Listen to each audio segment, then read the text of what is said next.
filter in or not, but we might start. Can I thank people for coming? I know it's a difficult time, Monday afternoon, but this is Law Week, and right throughout the week there are a whole range of events taking place during Law Week, so I hope you can attend some of them. But of course I want to start by acknowledging the Wurundjeri people of the Kulin Nation as traditional owners of the land on which RMIT University stands, and this building is actually part of RMIT University.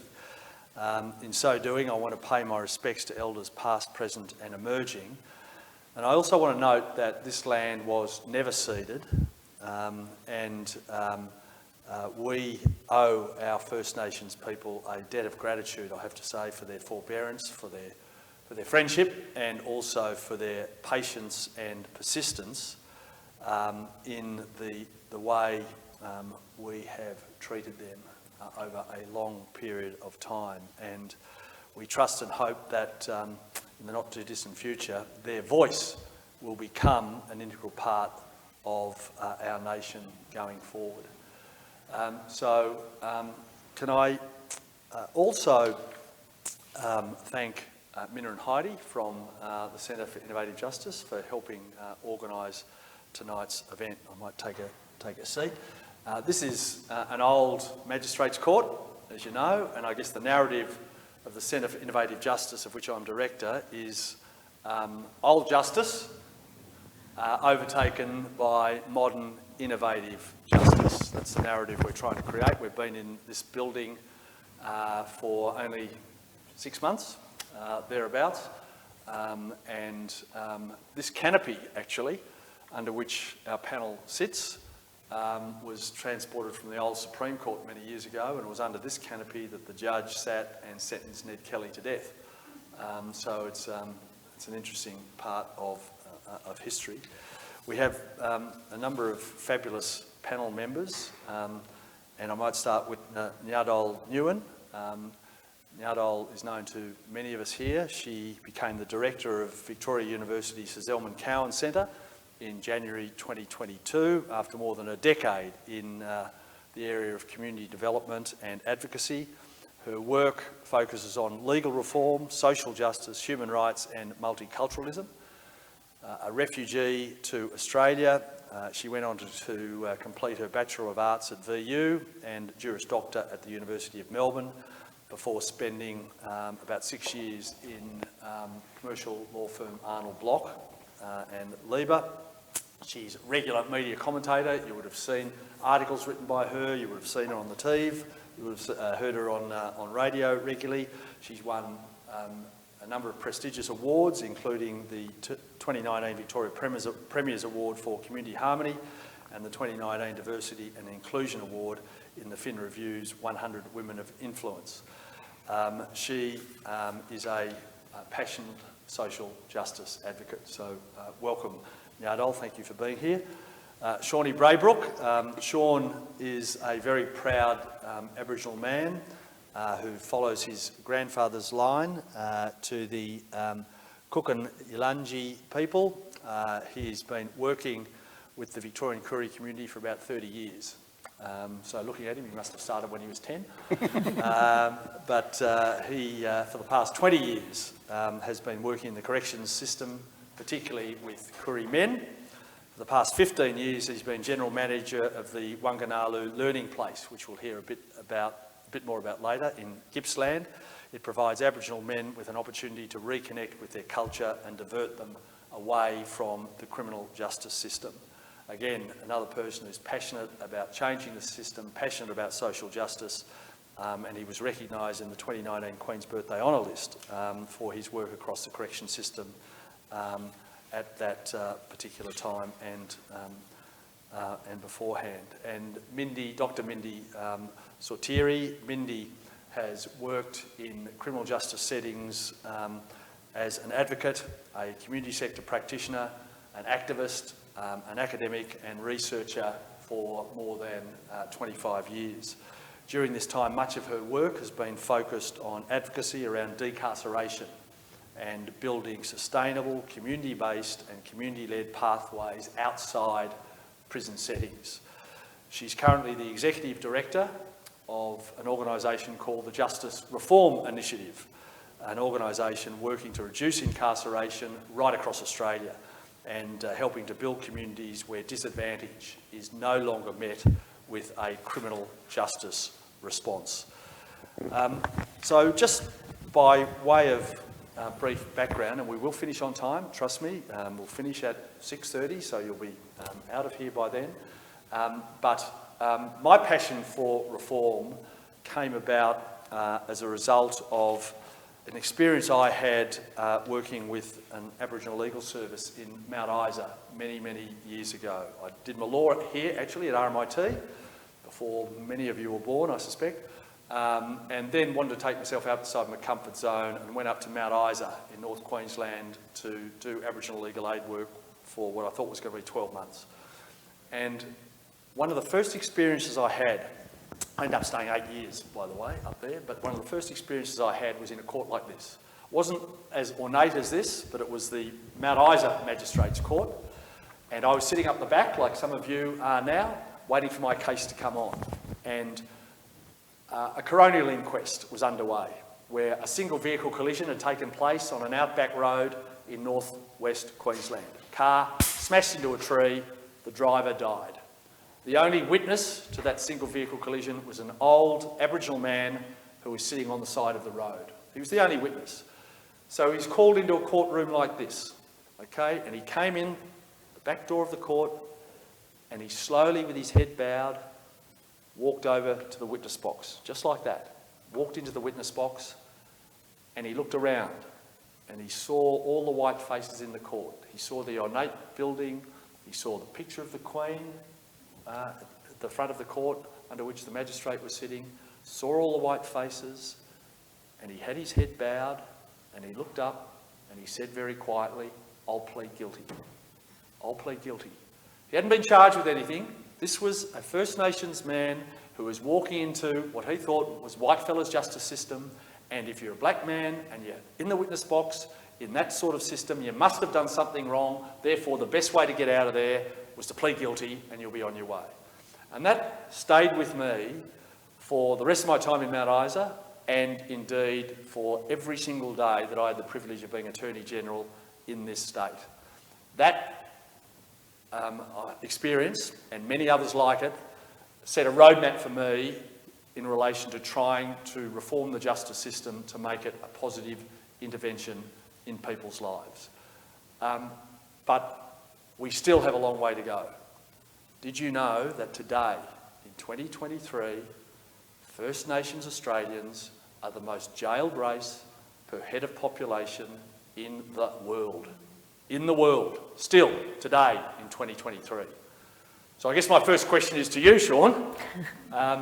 Knowing that experience I had all those years ago, has much changed? Has much changed?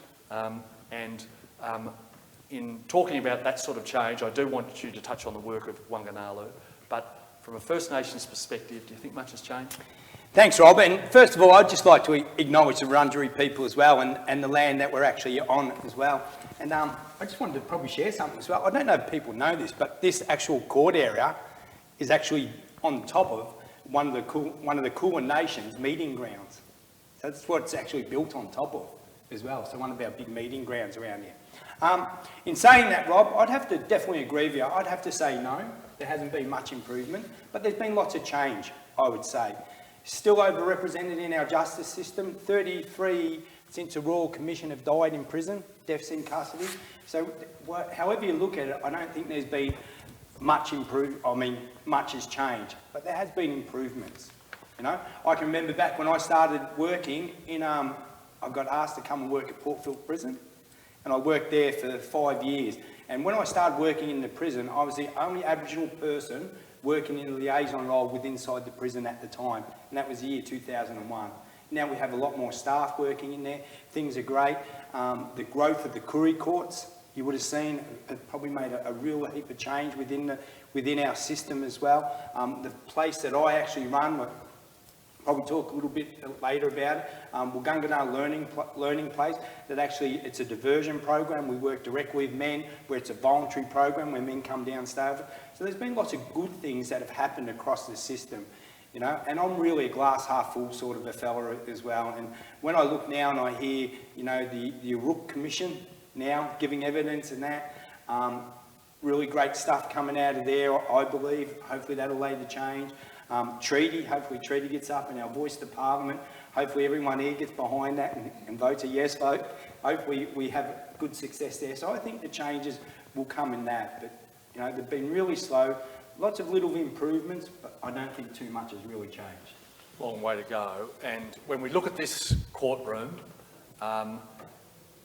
it's not a modern place to deliver justice. That goes without saying. And we live in a multicultural society. And there are a whole range of challenges in our justice system today in a multicultural society. Nyadol, from your point of view, your background, your experience in the law, what are some of those challenges that the justice system faces in a multicultural society today? Sure, I think I should first start off by saying that different people will answer these questions probably differently, obviously, but I emphasize that because I think one of the biggest mistakes in this space is to assume that multicultural communities are monolithic. We are clearly diverse and have different political persuasion or even different degrees of a sense of justice and how it should be delivered. But I think that I think an obvious one is just the lack of diversity itself in our judicial systems and court systems, which I think that it always makes it very difficult for those passing judgment when they cannot, for example, relate to the people that they are coming before them. And I'm always reminded of this terrible case of a boy called Wulgunggo. Wulgunggo was a young man that I used to play basketball with in Springvale. And one night as he was leaving home, two white boys who had sprayed the word nigger on their walls and had been heard shouting that they were looking for a black man to kill, went out and found Lieb and bashed him with metal poles until they were done with him. And Lieb eventually ends up in the hospital, and his mother had to make the tough decision of pulling his life support. This matter came before a judge, and of course one of the factors that needed to be considered in that case was whether or not race had played a part. Now, these were young men that had sprayed a racist term on their wall. They'd been heard saying that they were going out to find a black man to kill. The judge nonetheless found that the racism had not played a part in the attack. And her reason, I think, hopefully I'm doing her justice and not, I suppose, maybe exaggerating what you said, but I think I remember this very well, partly because of how terrible it still feels. One of the reasons she gave in her sentencing was that this young man had been nice to another black kid the day before. They had given him a sandwich. And that to me was such an insightful comment. Painful comment, but insightful comment. It was insightful for this reason. I think most people who have never experienced racism expect it to turn up in a Ku Klux Klan with a burning flag calling you horrible names.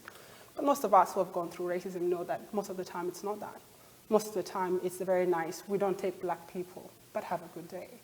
Most of the time it's the gentle, can I see your bag before you leave a shopping center while everybody else get to pass? And so it was obvious that had you not experienced racism, you could think that racism most of the time appears an ugly thing, but most of the time it doesn't. Not everybody's a neo-Nazi wanting to go and stand at the front of Parliament and make those things. But that doesn't mean that most of us don't experience racism in our daily life. So I think that's a big challenge. We lack the diversity in the court systems itself. And as a result, we are unable to see people experience it in their full humanity and the complexity of it. I don't know how we address that, because I think part of the challenge is that is the tough question. How do we, I mean, what you're talking about is really cultural bias. Cultural bias within our justice system. How do you think we can address it? I think we need to put in real effort in actually creating diversity within our court systems, real effort, but not just our court system. I think it starts off from university as well, the diversity from university that feeds into the system itself. Now, there's always this debate between merit and, I suppose, whether people should be taken on merit or quotas. Fundamentally, I think the question of merit itself is inherently biased. Who is seen as, as I always joke, the Prime Minister lost Morrison lost the election, I think pre-selection election, but still became the Prime Minister. It's not always the people that have merit that makes it. It's people who understand the systems really well. So I think that if we can do that in law schools and in our judiciary, if we can create more diversity in our judiciary, that's one way of solving it. My challenge, however, is that I think there's a lot of talk about diversity. There's not a lot of action. We've been talking about diversity and inclusion for how many years now?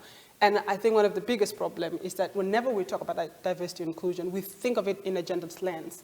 I've had very funny conversations where someone said, we've done so well as a political party because we now have 50% representation of men and women. We're doing so well in diversity and inclusion. Then you see that it's 50% mostly white women. And so, yes, you have achieved one aspect of diversity, but not. So I think that's a start, but I think that there is a lot of talk about it, but there's a lot of resistance about actually executing it. And I understand some of the resistance because on the one hand, we've always and are there's one legal system. There's not multiple legal systems replying to multicultural society. So there are tensions about how do you actually manage that diversity within the legal context. But I think that we don't even get to that conversation about managing it when we don't even arrive at the point of having diversity in the first place. So, Mindy, you would know, and most people in this audience would know, that usually around election time, you will see politicians stand on the front steps of Parliament House in their states with their law and order baseball bats in their hand, and they'll say, vote for me because my law and order baseball bat is bigger than his or bigger than hers. And guess what? We're going to make you safer as a community because we're going to lock more people up and that'll make you safer. You're the head of an organisation, the Justice Reform Initiative, that has a mantra really, jailing is failing.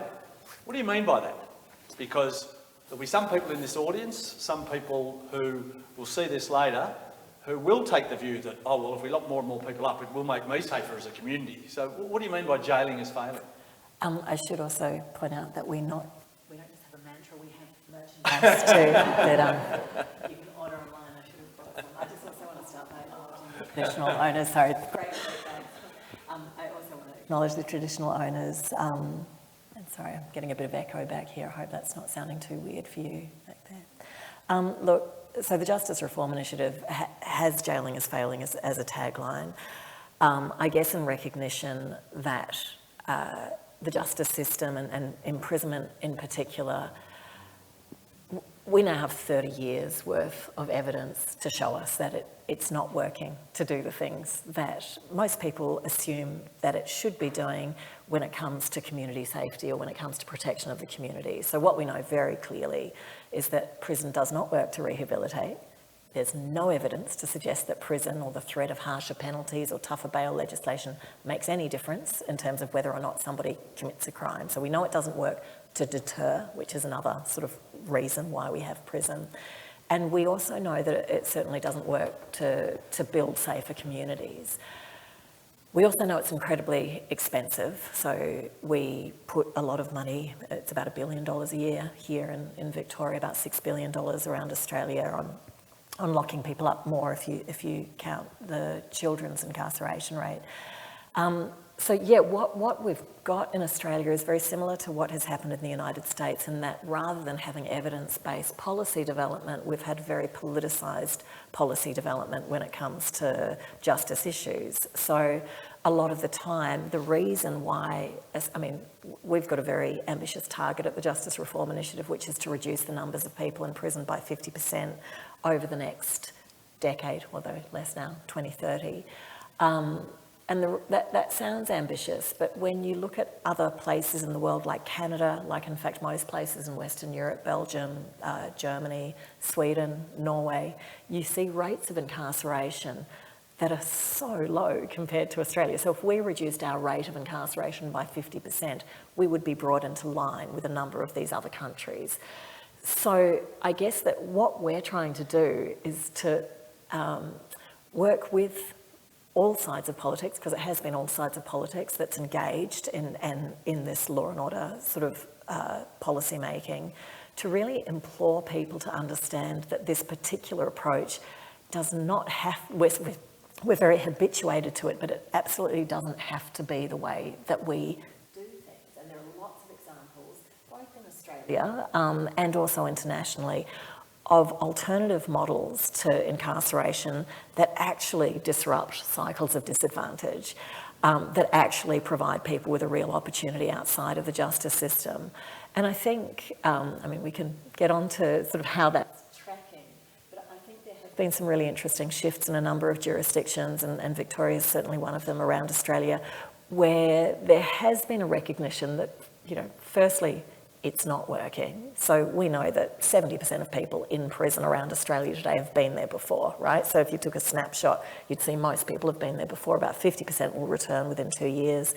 And Shaun can talk about, you know, people leaving prison often leave with absolutely nothing. So this idea that you're sort of prepared for release is unfortunately just a total myth. In most places, we've got a third of people that are on remand, so they haven't actually been found guilty of anything. They're waiting for their day in court. We've got crazy bail legislation, which has sort of ramped this up in lots of different jurisdictions. But in Victoria and a couple of other places, New South Wales is also one of them, there has been a recognition politically from both sides of politics that this particular approach is firstly costing the taxpayer and costing government a huge amount of money, with no end in sight. So, you know, prison's what you call criminogenic. The more you go to prison, the more likely you are to commit crime. So it makes things worse rather than better.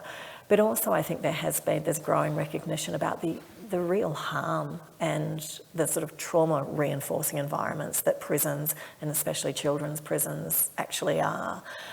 So there's a huge amount of work to do politically, and there's still some jurisdictions, Queensland, WA, Northern Territories, sort of making some Northern Territories a little less terrible than what it has been. But certainly in most of the north of Australia, it's still incredibly politicised, but we're seeing some real shifts in Tasmania, some real shifts in South Australia, and in this last election in Victoria, and certainly the last few elections in New South Wales have not been fought on law and order lines.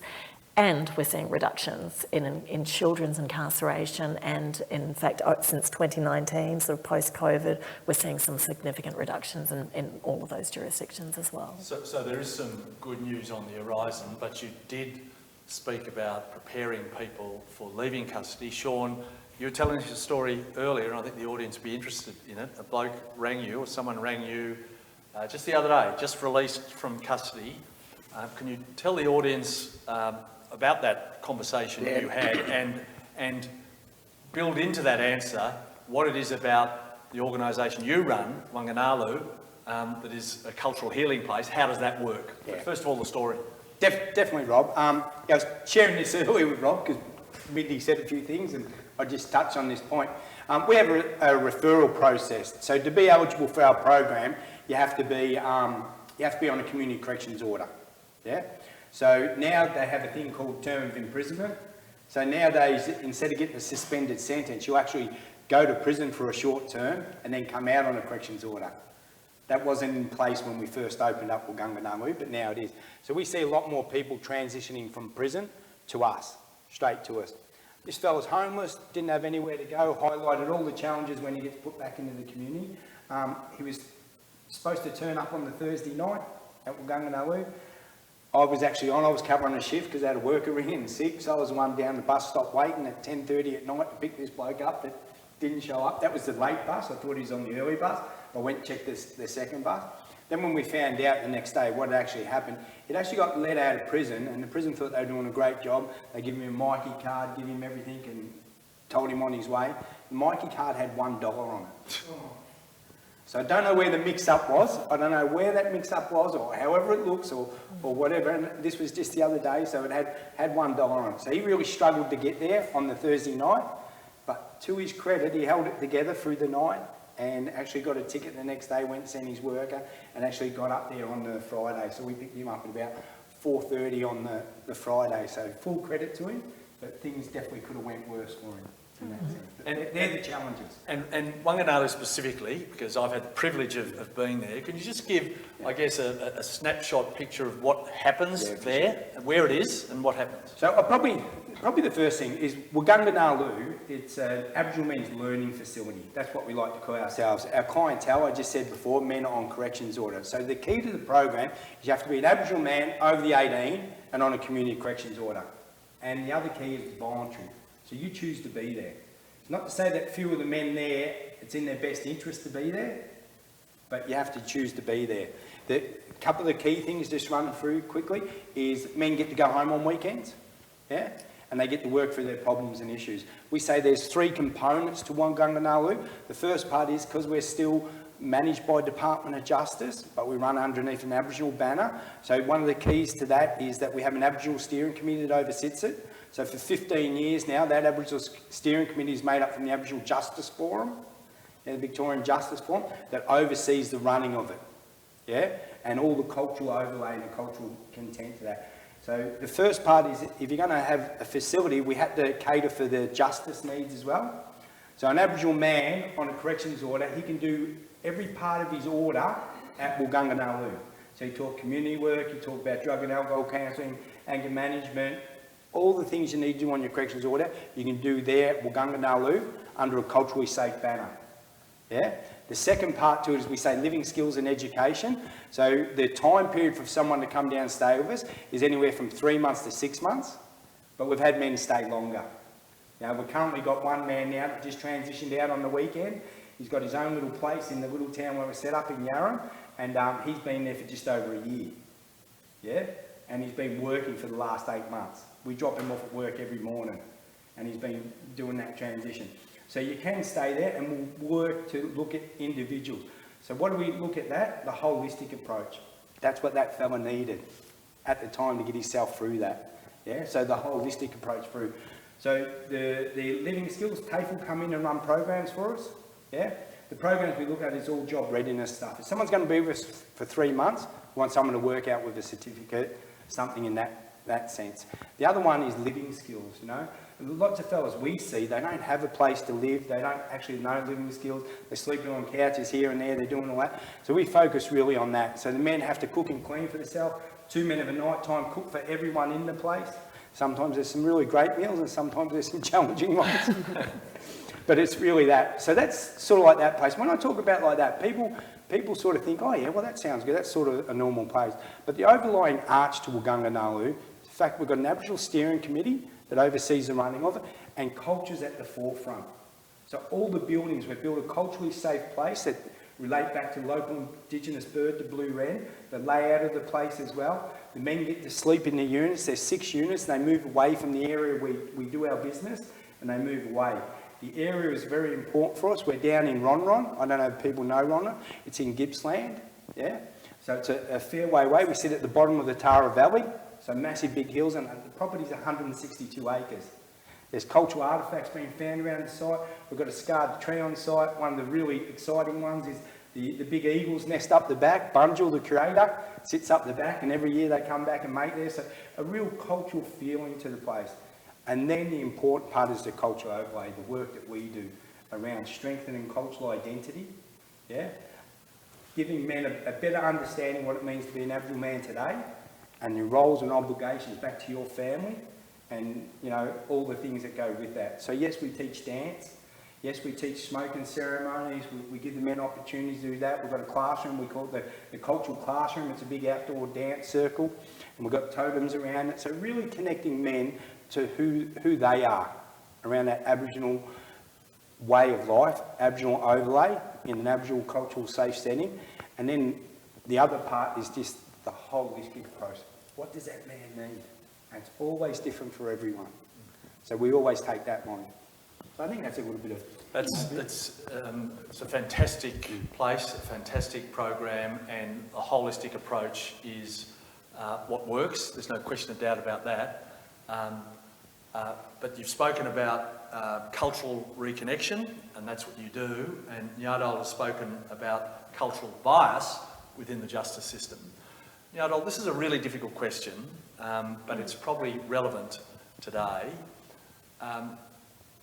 can our justice system be flexible enough to deal with some of the stuff we've seen recently, right around the world, but also right here on our steps of Parliament House, with the rise of the I suppose you'd call it the neo-Nazi movement, the move to the right in relation to a whole range of areas.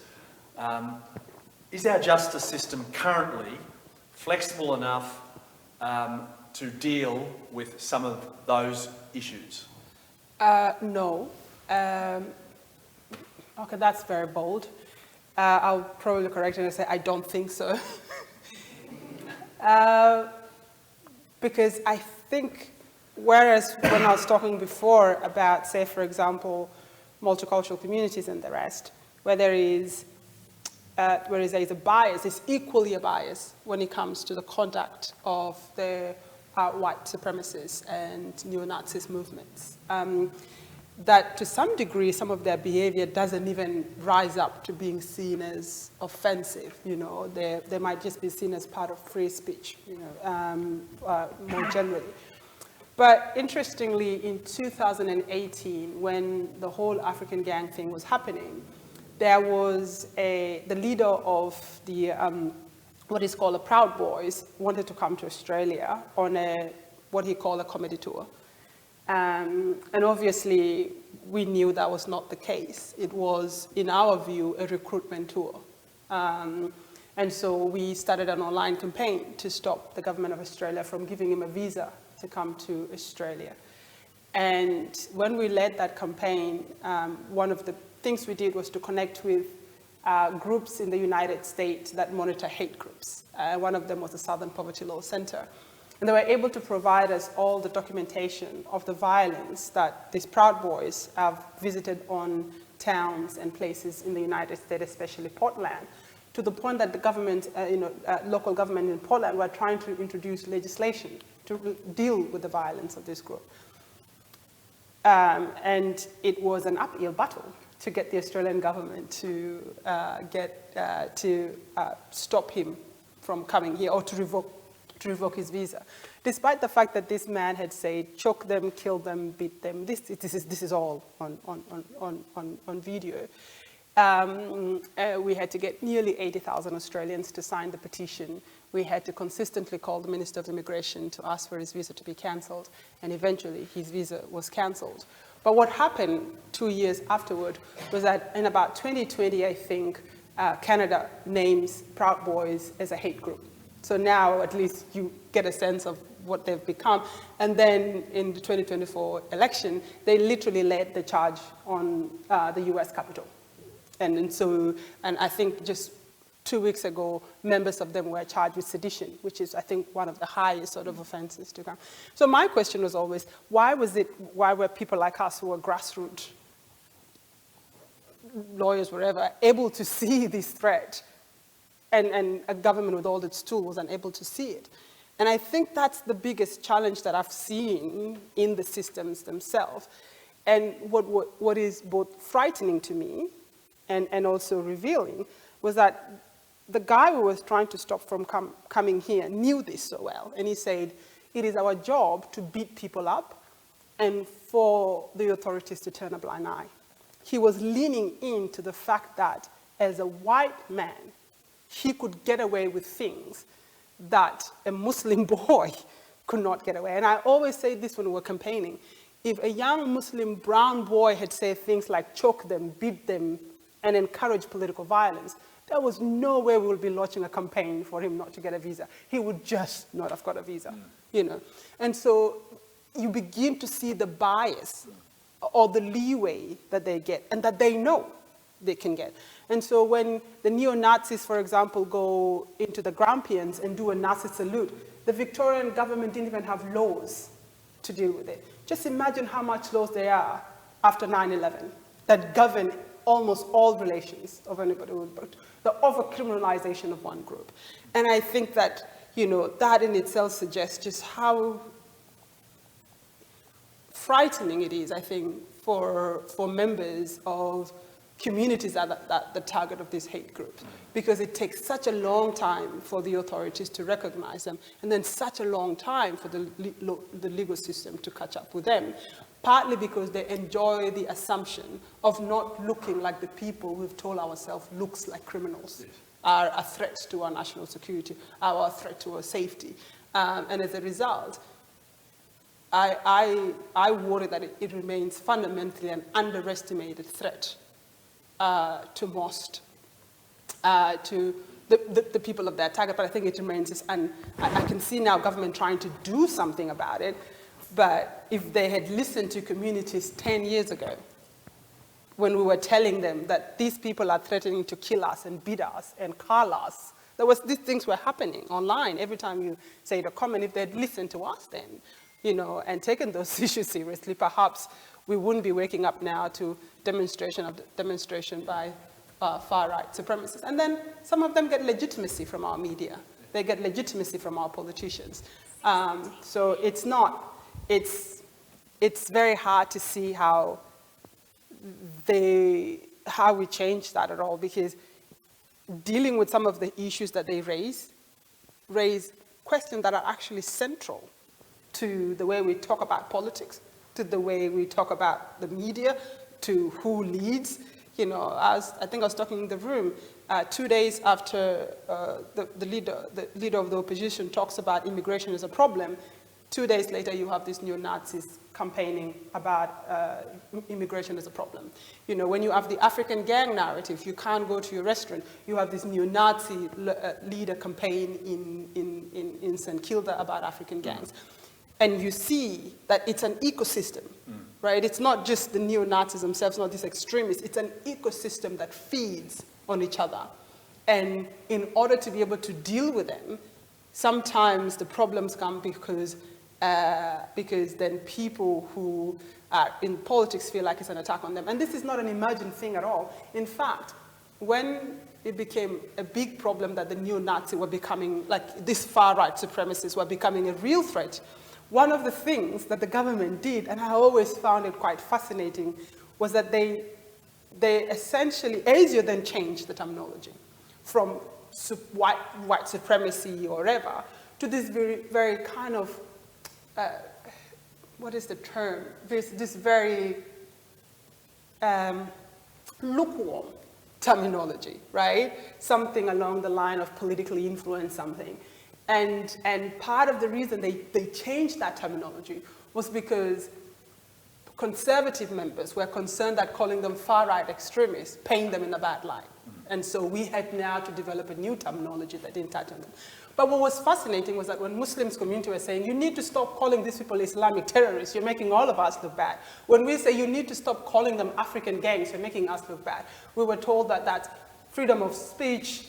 This is, you know, we have to call things the way they are. But the moment it's the other way around, system change to accommodate the discomfort of these politicians. And I think, so it's not only a bias, sometimes the reaction themselves actually compound the problem and make these groups invisible and less threatening than they actually are. So no, I don't think not only the justice system, the political system, the enforcement system, all still don't know how to deal with white supremacy when it becomes a threat. Okay, so I'm going to leave you Sorry. all. No, that's a crucial point, and I'm going to leave you till last to answer this question, so give some thought to it, and I'm going to start with you, Mindy, and then you, Shaun, because I want to leave a bit of time for questions from the audience. So, Mindy, you've spoken about jailing is failing, and we've heard about holistic approaches, and we know that, you know, in our prisons, 90% of women in our prisons, for instance, have themselves been victims of family violence or sexual assault, but we lock them up. We know that 42% of men and 33% of women in our prisons have an acquired brain injury, compared with 2% of the general population, but we lock them up. So we've spoken about holistic approaches. If you were in government, you're Premier at the moment, or you're Prime Minister, and you could make two big decisions that you think might assist with the reform agenda that you're pushing, what would those couple of things be?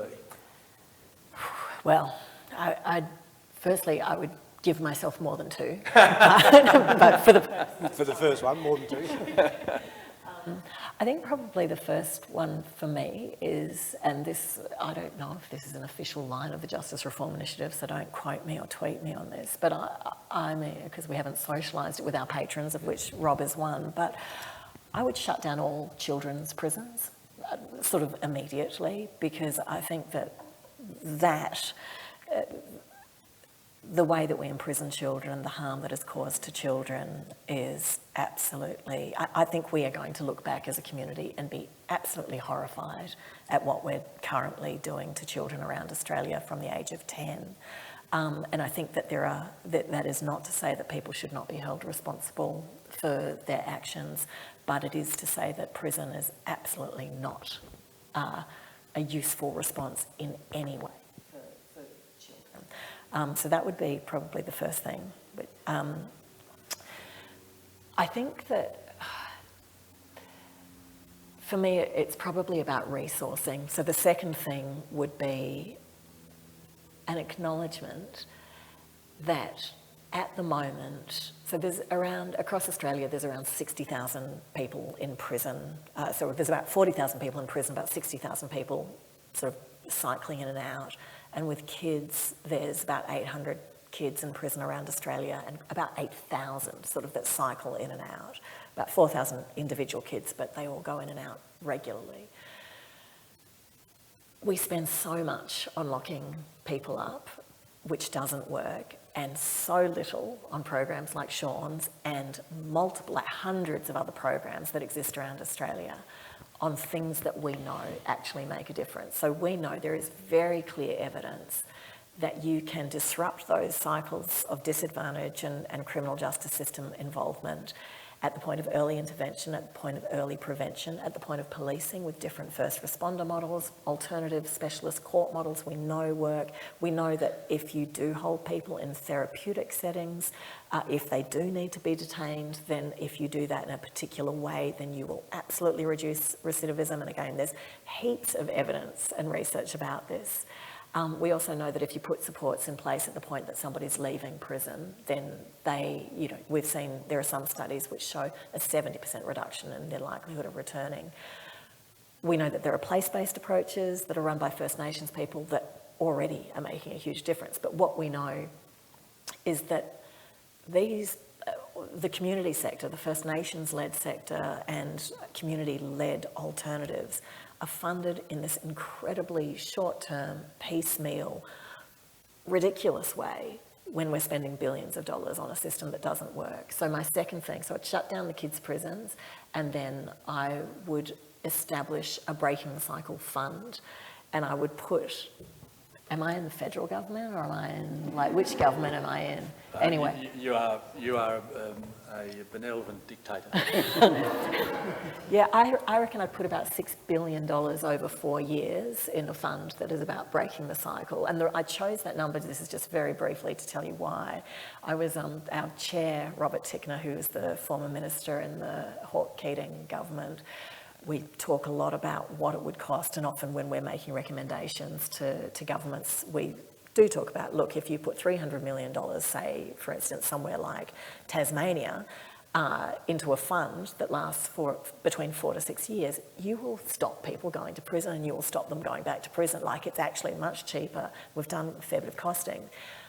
But when you're talking sort of nationally, at not just the post-release programs and the bail support programs, when you're talking about things like housing and when you're talking about things like food security and you're talking about some of those, the poverty that's the real driver, then you're talking about more money. And Robert, I asked Robert if anyone had ever kind of costed that, what would it cost to actually break that cycle? And he said, well, back in my day, I think when he said, ATSIC did that costing, and back in, I think it would have been 1994 or 1993, it was about $6 billion that they came up with for really trying to sort of support that population. This is around the time of the Royal Commission into Aboriginal Deaths in Custody, you know, how to actually stop that cycle. So that was the figure back then. So I'm just going to choose that now without having done any of the costing. It's probably a little bit more. But I'd take $1 billion, you know, if I couldn't get that through. So there are a couple of good reforms. We want to leave time for questions. Sorry. Shawnee, you've spoken about culturally appropriate moves and a culturally appropriate justice system, and you run a very, very groundbreaking, I've got to say, culturally appropriate learning centre, healing centre. What were the two things you would do, you think? First of all, I was going to say, to Mindy, I was going to say raise the age, but now I reckon shut the detention now, get rid of it. Yeah.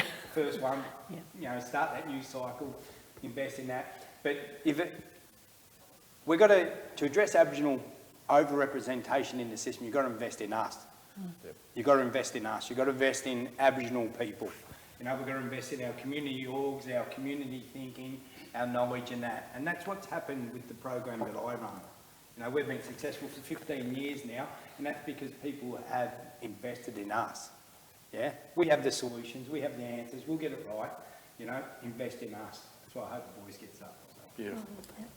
And Nyadol, you've spoken about the cultural bias and how our justice system is probably not equipped to deal with it. What couple of things do you think you would do that could actually address that bias in our justice system? I think I mentioned one, which is increasing the diversity in the justice system. That's one. I think naturally, the more and more diversity we're seeing in the political sector is pushing people to have different conversations about what an Australian identity is. And I think that inherently questions our automatic responses about who we think is a criminal and who belongs and who doesn't belong. So I think that fits the whole narrative. So I think that, I think it will be definitely increasing, you know, put it another way, it would be trying to make our institutions look like what Australia is today. Beautiful. So we do have a bit of time for questions, but the messages, we like people to leave with a message. The messages from our three panellists are that base policy on clear evidence. That's the first thing. I always found that in the justice area, as a Member of Parliament, it was often one of those areas where decisions were made despite the evidence, not because of the evidence. So let's base policy on clear evidence. In relation to reducing First Nations incarceration, have faith in First Nations people. Like self-determination, don't just talk it, let's do it. Like let's actually let First Nations people run these organisations, they have the answers. And as far as the cultural bias that we've heard about, let's have a far more diverse justice system in all aspects of our justice system. So they're the messages coming from today, but there might be some more coming out of questions. So we've got 5 minutes for questions. Anyone got a question to any of our panellists? Speak now, or I can sentence you from up here. Yep. Hi, my name is Iska. I'm a researcher at Victorian University, and I am looking into how our systems incentivise and disincentivise certain behaviours. And my question is, I've noticed recently, after speaking to police, and I had curiosity, when they're faced with having to investigate something or someone, do they have an incentive to preserve peace, preserve families, preserve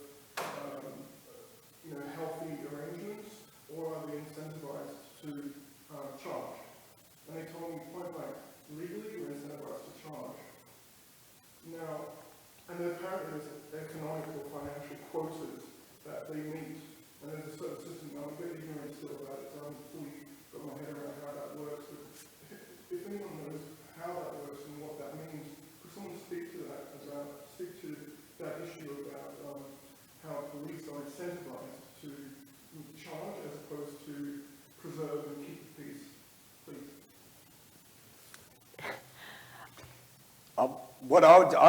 I'd definitely agree with you. Aboriginal people, you know, we've always haven't had a good run with police, never have. I listened to the Chief Commissioner on the way down for the Uruk Commission. If anyone wants to, you Google it and listen to that. And lots of the stuff you were talking about, there might be some answers for you in that as well, because they owned it, they had to come out and admit it and that sort of stuff. So, yeah, probably the Chief Commissioner. So Shane Patton. Listen to that, but also, and if you haven't done it, do it. Get the coroner's finding into the Veronica Nelson tragic death, and you will see everything panellists have spoken about today, the inherent bias within all aspects of our justice system. You will see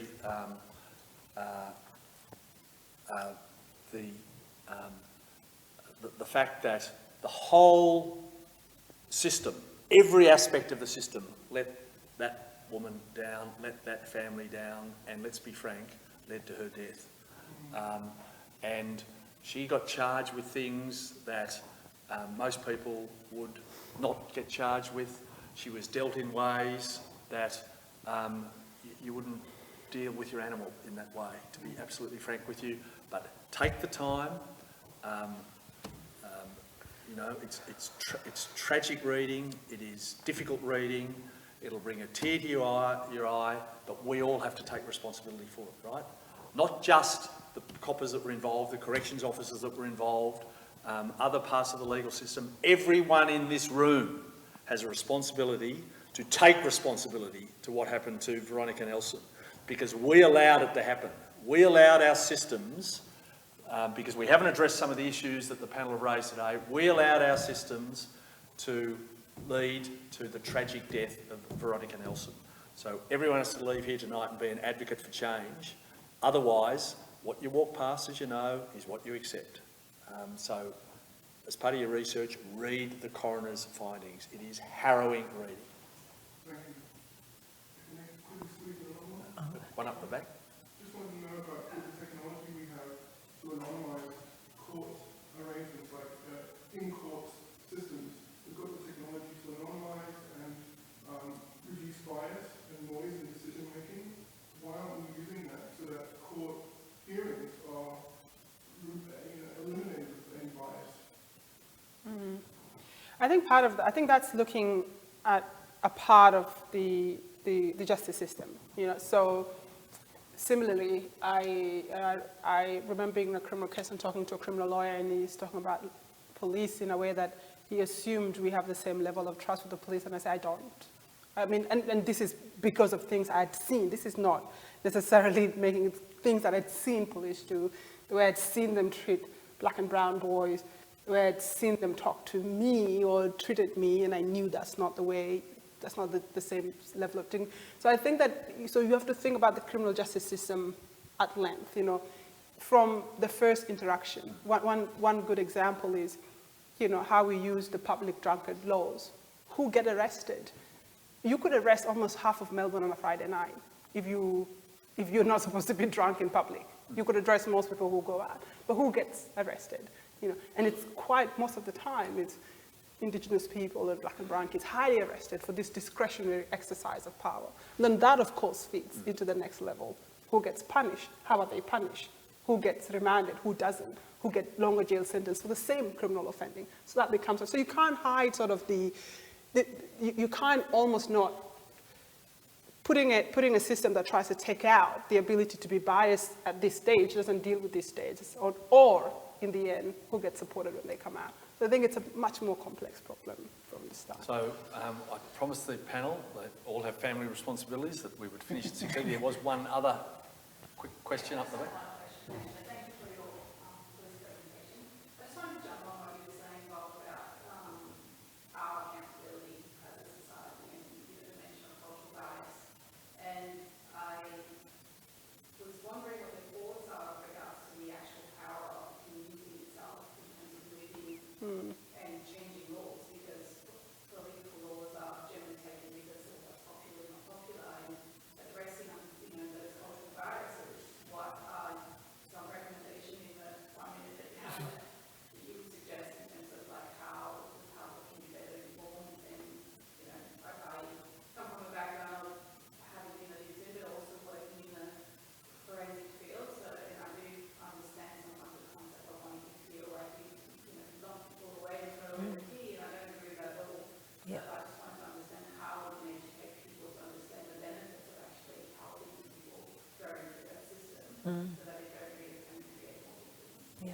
I think that's a great question. I'll try and quickly answer it.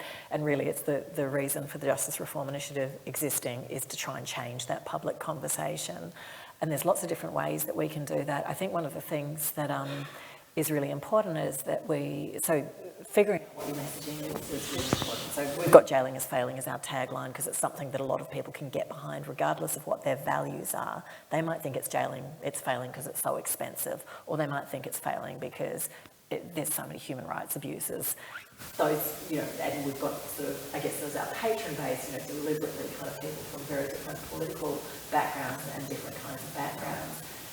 What our market research really early on in the campaign showed us that most people don't know that prison doesn't work to do the things that they think it does, and they're quite shocked and quite concerned when they do find out that it doesn't work to rehabilitate, it doesn't work to deter.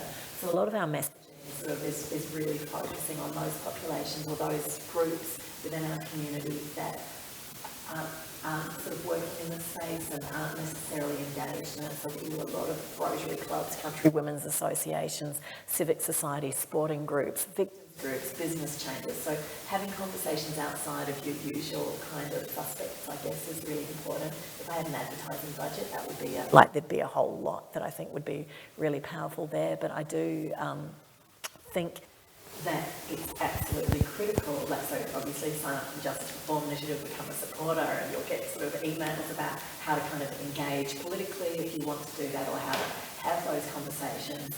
But there is no doubt that we need a shift at a grassroots level and at a level of community in order to instill political bravery. Like, we know from the now hundreds of conversations we've had with members of Parliament from all around Australia that what they're kind of waiting for is for the community to get behind it. So it's absolutely sort of critical, I guess. Yeah, I'm going to sound like a politician, but I actually really trust the communities. I think that when you present most community members with a persuasive message, when you show them both the arguments for and against an issue, that they turn up. We could have not have run a campaign to stop one of the most violent supremacists from coming to Australia without 80,000 Australians signing. And those were from all walks of life, from all political parties, from all persuasions. We could not have done that without them signing that petition, without them calling their local members, without them saying that this is not the kind of a country we want, or this is not the way we want to disagree with each other. So I really trust communities. I really think that our ability to have conversations with each other is made complicated by the media context we live in, that tells us that we're much more different, that taps on our anger and our differences. But I think that when you can cut through that, you are really surprised and uplifted by how many people really want to do, want the right thing for most people. So it is encouraging, but it's the ability to cut through that. If there was one thing that I wish I could do, was to have space to have difficult conversations, really, really difficult conversations about who we are, about racism, about each other's place here, and hopefully have conversations where people can feel that they can ask questions without being judged, even if those are questions that make others uncomfortable. I think those are the spaces that we don't have anymore because everything seems so partisan sometimes. So yeah, I believe in communities. I think they still turn up most of the time. Shawnee, did you want to bring it home for us, Shaun? I've probably got a really great story to tell about this, and I'm not going to go into it all, but Wulgunggo, Ngalu, when we were first built, the community were up in arms. They didn't want an Aboriginal facility built in their backyard, And instead of doing the normal stuff, what we did is we brought everyone along on the journey with us. And it was really racist comments. The local electrical store had a brick thrown through his window because he was supporting us with a note on it. And all this. So we had all these really bad conversations, bad moments, bad everything. But what we did is we brought people along on the journey.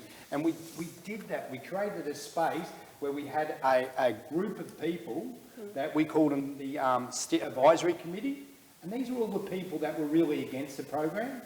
And we brought them along. We educated them what we're going to do. And we also listened to them. Mm-hmm. We had a question and answer document where people could put down anything they wanted to about the program. And then we went away and answered them questions. And some of them were silly. Some of them were just, you couldn't actually believe them. When I first went there, I thought, shit, this whole community is racist. Yeah? And there is racism in the community. Don't get me wrong, there is there, but a lot of people were just ignorant.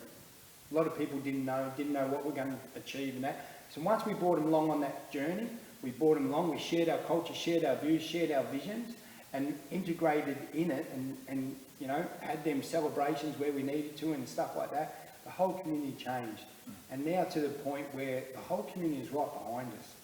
You know, and I was saying this before, we put the Adam Goods movie, Australian Dream, on the lawns at Wulgunggo Ngalu out the front.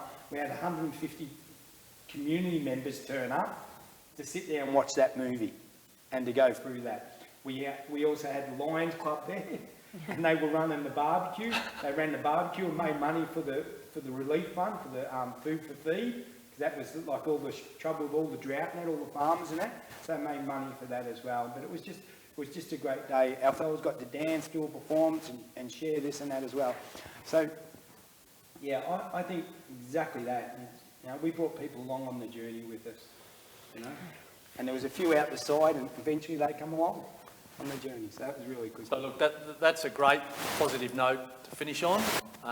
And I think underlying that note is everyone here has to be an advocate for this stuff. Everyone here has to go out and give politicians the imprimatur to do the right thing, and have some of those difficult conversations. So can I, on behalf of everybody here, thank our fabulous panel, Mindy, Shaun and Nyadol.